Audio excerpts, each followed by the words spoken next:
பாகிஸ்தான் இப்போ சமீபத்தில் ஒரு மிசைலை அவங்களோட ஆர்மிக்கு டெஸ்ட் பண்ணி அவங்களோட படைப்பிரிவில் இண்டெக்ட் பண்ண போகிறதா ஒரு மிகப்பெரிய இன்ஃபர்மேஷன் வெளியில் வந்திருக்கு. அவங்க அந்த மிசைலை சக்ஸஸ்ஃபுல்லாக டெஸ்ட் பண்ணியும் முடிச்சிட்டாங்க. அந்த மிசைலோட பேர் ஃபட்டா-2. இந்த ஃபட்டா-2 இந்தியாவுக்கு இப்போ ஒரு மிக முக்கியமான த்ரெட்டாக கொஞ்சம் கொஞ்சமாக மாறிட்டு வருது. ஏன்னு கேட்குறீங்களா? இந்த ஃபட்டா-2வை டிசைன் பண்ணதுலேருந்தே அவங்க நம்மளோட S-400க்கு அகெயின்ஸ்டாக, S-400னா இந்த மிசைல் நம்மக்கிட்ட இருந்தால் டெஸ்ட்ராய் பண்ணுறான்ற ஒரு நினப்பில் அதுக்கு ஏற்ற மாதிரி இந்த மிசைலை டெவலப் பண்ணிட்டு இருக்காங்க. அது மட்டும் இல்லாமல் உண்மையிலேயே சில ஸ்பெசிஃபிகேஷன்ஸ் இந்த மிசைலோட பார்க்கும்போது S-400க்கு அது ஒரு பெரிய த்ரெட்டாக இருக்குன்றது நம்ம எல்லாருக்குமே நல்லா தெரியுது. இப்போ நிறைய பேருக்கு கோவம் வரலாம், என்னடா பாகிஸ்தானோட மிசைல் S-400 அடிச்சிருமா? அப்படியேப்பட்ட வெஸ்டர்ன் கண்ட்ரிஸோட வெப்பன் சிஸ்டம் S-400ன்றது ஒரு கட்டிங் எட்ஜ் மிலிட்ரி எக்யூப்மெண்ட்னு சொல்லிட்டு எல்லாமே உண்மைதான். ஆனால் நம்மளோட எதிரியோட பலத்தை நம்ம என்றைக்குமே அவ்வளோ சீக்கிரத்தில் குறைச்சி மதிப்பிடக்கூடாது, என்றைக்குமே அதை தப்பு கணக்கு போட்டக்கூடாது. ஸோ உண்மையிலே இந்த பாகிஸ்தானோட மிசைல் அந்த அளவுக்கு கேப்பபிளானதா? இந்த MLRS சிஸ்டம் மூலமா லான்ச் பண்ணப்படுற இந்த மிசைலானது எப்படி இந்தியாவோட S-400க்கு த்ரெட் ஆகும்? ஆனால் எல்லாத்துக்கும் மேலே இந்த மிசைல்ஸை ஓவர் கம் பண்ணுறதுக்கு, ஒருவேளை உண்மையிலே இது S-400க்கு ஒரு பெரிய எதிரியாக இருந்தாலும் இந்த மிசைலை நம்ம கிட்ட இருக்க நம்மளோட உள்நாட்டில் தயாரிக்கப்பட்ட ஒரு நெக்ஸ்ட் ஜென் ஏர் டிஃபென்ஸ் மூலமா நம்மளால அழிக்க முடியும். அது எல்லாத்தையுமே இந்த வீடியோவில் டீட்டெயிலாக பார்த்துலாம். ஸோ வாங்க டேரக்டாக வீடியோக்குள்ளே போயிடலாம். நான் உங்கள் RK, இது தமிழ் பொக்கிஷம் வழங்கும் TP ட்ரெண்டிங்ஸ்.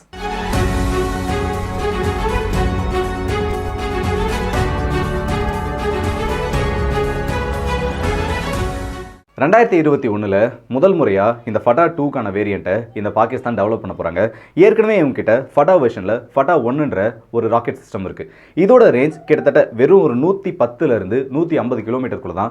அந்தளவுக்கு எஃபிஷியண்டான மிசைல் இதெல்லாம் சொல்லிட்டு எல்லாருக்குமே பாகிஸ்தானோட ஆர்மி ஜெனரல்ஸ்க்கே கூட தெரியும். அதனால நிறைய டைம் இந்த ஃபட்டா மிசைல்ஸை அவங்களே கிரிட்டிசைஸ் பண்ணியிருக்காங்க. அதாவது கவர்மெண்ட்டுக்கு ஆப்போசிஷனாக இருக்கவங்க அவங்களோட தயாரிப்பை நிறைய கிரிட்டிசைஸ் பண்ணியிருக்காங்க. ஆனால் இப்போ இந்த ஃபட்டா-2ன்றதை பாகிஸ்தான் சக்ஸஸ்ஃபுல்லாக டெவலப் பண்ணி முடிச்சு சைனாவோட ஹெல்ப்போடு தான். ஆனால் அது இண்டிஜினஸ் டெவலப்டு, எங்களோட உள்நாட்டிலே எங்களோட டெக்னாலஜி மட்டும்தான் வச்சு நாங்கள் இதை ரெடி பண்ணியிருக்கோம்னு சொல்லிட்டு பாகிஸ்தான் ஒரு பொய்யை தான் சொல்லிட்டு தெரியுறாங்க. ஆனால் இதில் சைனாவோட டெக்னாலஜி ரொம்பவும் அதிகமாக இருக்குது. இந்த ஃபட்டா-2 மிசைல் ஏன் இந்த அளவுக்கு டெட்லியாக மாறுதுன்னு கேட்டிங்கன்னா, இதோட ரேஞ்ச் கிட்டத்தட்ட 380லேருந்து 400 கிலோமீட்டர் வரைக்கும் இருக்குது. இது ஒரு MLRS சிஸ்டம் மூலயமாவே இந்த மிசைல்ஸை லான்ச் பண்ண முடியும். அது மட்டும் இல்லாமல் இந்த மிசைல்ஸ் இந்த அளவுக்கு டெட்லியாக இதனால் மட்டும் மாறல, இதோட நேவிகேஷன் சிஸ்டம்ஸ் இப்போ பாகிஸ்தான் சார்பிலேருந்து என்ன சொல்கிறாங்கன்னா, வரும் காலகட்டத்தில் இதை நம்ம அப்கிரேட் பண்ணோன்னா இந்த மிசைல்ஸை GPS கைடன்ஸ் மட்டும் இல்லாமல் சேட்டிலைட் கம்யூனிகேஷன்ஸையும் இந்த மிசைல்ஸ் கூட நம்மளால் இன்டகிரேட் பண்ண முடியும். அப்படி இருக்கப்போ இந்த மிசைல்ஸ்ன்றது கிட்டத்தட்ட ஒரு டெசிஷன் மேக்கிங் மிசைலாக கூட மாறலாம். டெசிஷன் மேக்கிங் மிசைல்னா வேறு ஒன்றுமே இல்லை, ஒரு மிசைலை நம்ம ஃபயர் பண்ணிவிட்டு அதோட டார்கெட்டை போயிட்டு அதை அச்சீவ் பண்ணுறதுக்கு முன்னாடி ஒருவேளை அந்த மிசைலானது டெஸ்ட்ராய் பண்ணப்பட்டாலோ இல்லை அது ஏதாச்சும் ஒரு த்ரெட்டை கண்டுபிடிச்சாலோ அதோட கோஆர்டினேட்ஸை, அந்த டார்கெட் எங்கே இருக்குன்னு சொல்லிட்டு பக்கத்தில் அது கூட பறந்துட்டு வர மற்ற மிசைல்ஸ்க்கோ இல்லை பக்கத்தில் இருக்க மற்ற ஏர்கிராஃப்ட்ஸ்க்கோ அதனால இதோட டார்கெட்டை பற்றின இன்ஃபர்மேஷன்ஸை ஷேர் பண்ண முடியும். அது மூலயமா அந்த டார்கெட்டுக்கு ஒரு மிசைல் இல்லாமல் பல மிசைல்ஸை கோஆர்டினேட் பண்ணி இந்த ஒரு மிசைலால் அனுப்ப முடியும். ஸோ இந்த மாதிரி ஒரு டெசிஷன் மேக்கிங் மிசைலாக இது மாறுச்சுன்னா உண்மையிலேயே இந்தியாவுக்கு இது ஒரு மிக முக்கியமான தலைவலியாக மாறும்னு சொல்லலாம். சரி, இப்போ இது எல்லாம் இருக்கட்டும், இந்த மிசைலானது எப்படி S-400க்கு ஒரு த்ரெட்டாக வரும்னு பார்ப்போம். S-400 பற்றி நம்ம எல்லாருக்குமே தெரியும், நம்ம நிறைய அதை பற்றி பேசியிருக்கோம். S-400 பற்றி தனியாக ஒரு வீடியோ கூட போட்டிருக்கோம். இந்த S-400ன்றது இந்தியா கிட்ட இருக்கிறதுலே most advanced air defence system, ஏன் உலகத்திலே one of the most advanced air defence சிஸ்டம்னு சொல்லலாம். உக்ரைன் ரஷ்யா போர்லேயே இந்த மிசைல் சிஸ்டம் ஆனது எவ்வளோ எஃபெக்டிவானது நிறைய இடத்துல ப்ரூவ் பண்ணப்பட்டது. அந்த S-400 யூனிட்ஸ்லுமே சில யூனிட்ஸை உக்ரைன் டெஸ்ட்ராய் பண்ணதா நிறைய அறிவிப்புகளை வெளியில் கொடுத்துருந்தாங்க.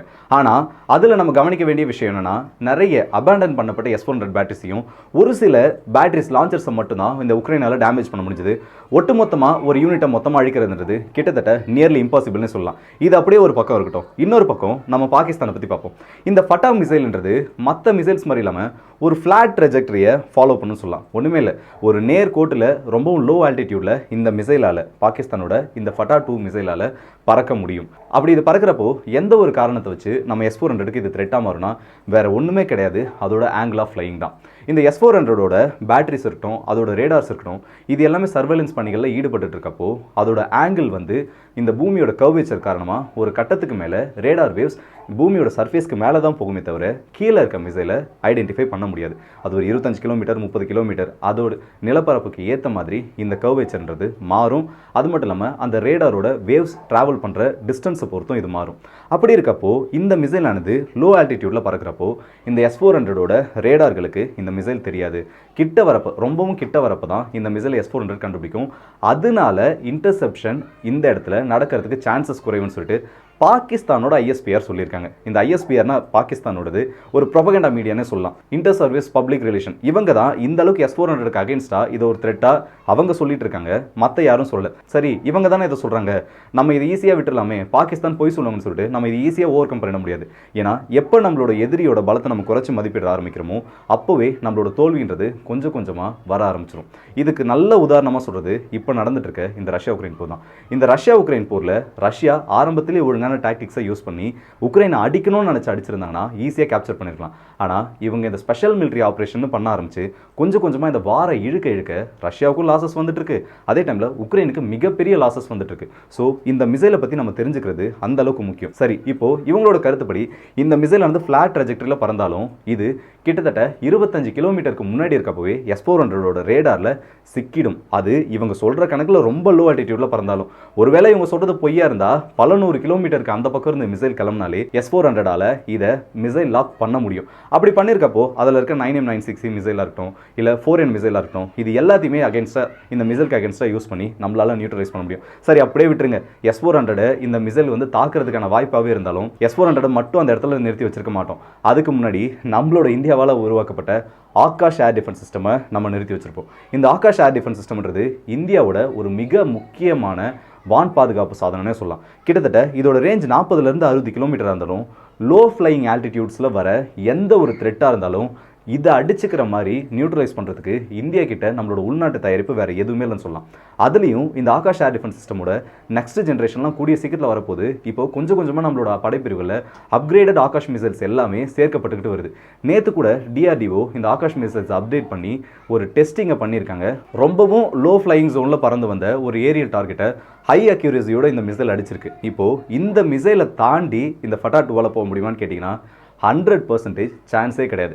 இவங்க பாகிஸ்தான் சொல்கிற மாதிரி ஒரு ஃப்ளாட்டான ட்ராஜெக்டரியில் ரொம்ப லோ ஆல்டிடியூடில் பறந்தாலும் இதுக்குன்னே இந்த மாதிரி ஃப்ளாட் ட்ராஜெக்டரிலையும் லோ ஆல்டிடியூட்லையும் வர மிசைல்ஸை, வர ஏரியல் த்ரெட்ஸை தடுக்கிறதுக்காக உருவாக்கப்பட்டிருக்க இந்த ஆகாஷ் ஏர் டிஃபென்ஸ் சிஸ்டமை இதனால ஓவர் கம் பண்ணி வரவே முடியாது. ஏன்னா கிட்டத்தட்ட 20 கிலோமீட்டர் ரேஞ்ச் வரைக்கும் ரொம்ப கிட்ட வந்துட்டாலும் நம்மளோட ஆகாஷ் ஏர் டிஃபென்ஸ் சிஸ்டமால் இந்த மிசைலை எங்கேஜ் பண்ண முடியும். ஸோ ஃபஸ்ட்டு ரவுண்டுலேயே இந்த மிசைல் அவுட் ஆகிடும் ஃபட்டா 2. இது ஒருவேளை ஆகாஷ் மிசைலை தாண்டி உள்ளே போனாலும் S-400ன்றது எந்த அளவுக்கு ப்ரூவன் மிசைல், எந்த அளவுக்கு கேப்பபிளான மிசைல் நமக்கு தெரியும். அது இந்த மிசைலோட கதையை முடிஞ்சிடும். சரி, இப்போ எதுக்கு இதை பாகிஸ்தான் பண்ணுறாங்க? சம்மந்தமே இல்லாமல் இந்தியாவுக்கு எதிராக எப்படி ஒரு மிசைலை இப்போ டெஸ்ட் பண்ணால் பார்த்தீங்கன்னா அவங்களுக்கு வேறு வழி இல்லைங்க. பாகிஸ்தானுக்குள்ளே அவ்வளோ பிரச்சனை போயிட்டுருக்கு. அது எல்லாத்தையும் அவங்க கொஞ்சமாக திசை திருப்பணும், இல்லை கொஞ்சமாவது அவங்களோட மக்களோட கவனத்தை பாகிஸ்தானோட ஆர்மியை விட்டு திருப்பணும்னா அவங்க கையில் இருக்க ஒரே ஒரு ஆயுதம் இந்திய வெறுப்பு. அவ்வளோதான்.